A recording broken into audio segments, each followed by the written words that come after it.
the Anunnaki gods have a very mysterious character amidst their group, MooMoo, who is part of the Dark-some Trinity and contained in Sumerian myth and legend.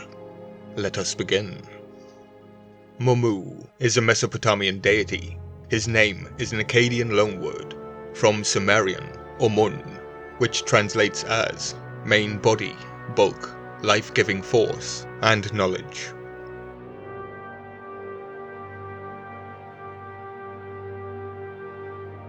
MooMoo is the active part, in contrary to the more lethargic-al primordial forces, which are Tiamat and Apsu, Sumerian Abzu. So Tiamat and Abzu created MooMoo, but this means MooMoo is now their voice.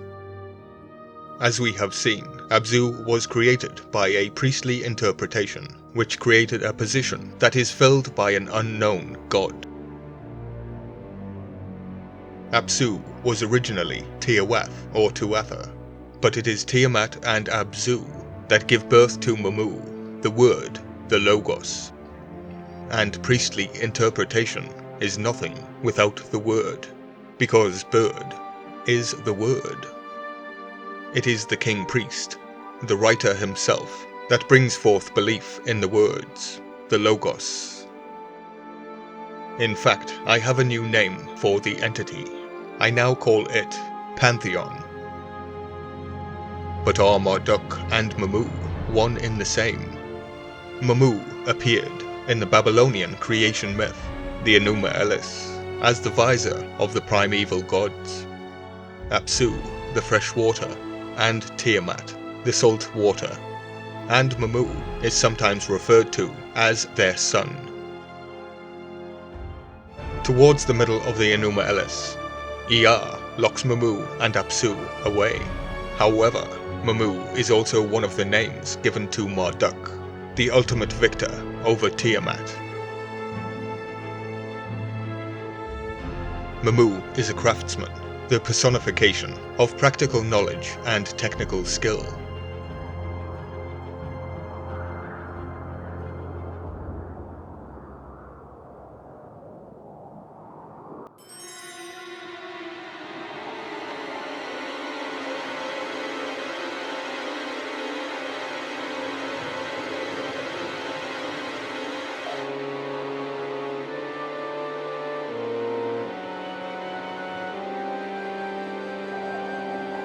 As the third of the primordial gods, MooMoo symbolizes the mental world, the logos. If this be true, this means the Marduk character is playing roles on both sides. Satan means adversary, and what we see is Marduk defeating his former selves. This is the same forwards as back, as above so below as above. But Ea Enki is also Abzu, so yet again, it is defeating its former self. Unless of course he locked himself away. By definition, Satan is his own adversary.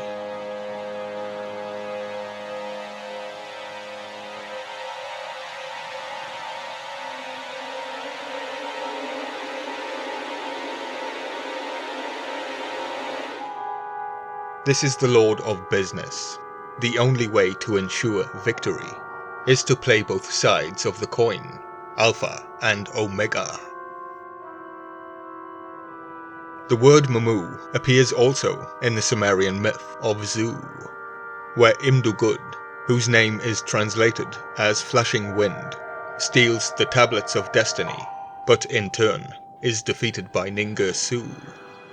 Ninazu is Marduk, who is in fact MooMoo, hence it is the Anzu bird himself, under yet another guise. Many names and many faces.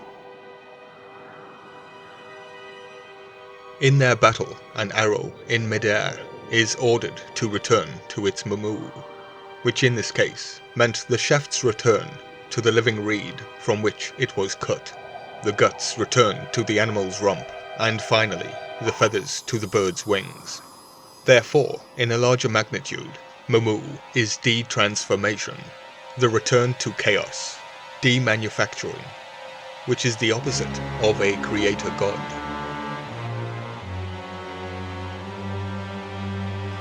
Who would this figure be in the Book of Enoch? It would be Enoch, the writer, the Logos, Azazel, the scapegoat, and Metatron, the voice of God, the transformer.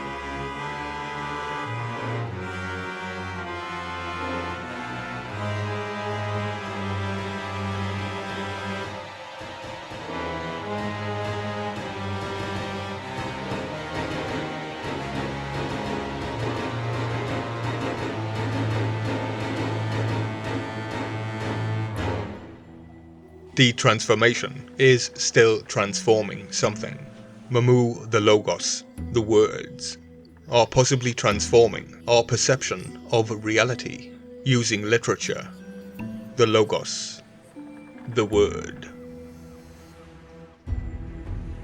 In popular writing, MooMoo is mentioned in Robert Shea and Robert Anton Wilson's Illuminatus trilogy as the spirit of pure chaos. They are correct. The wicked ibis of the abyss, wrapped in its beaky mask.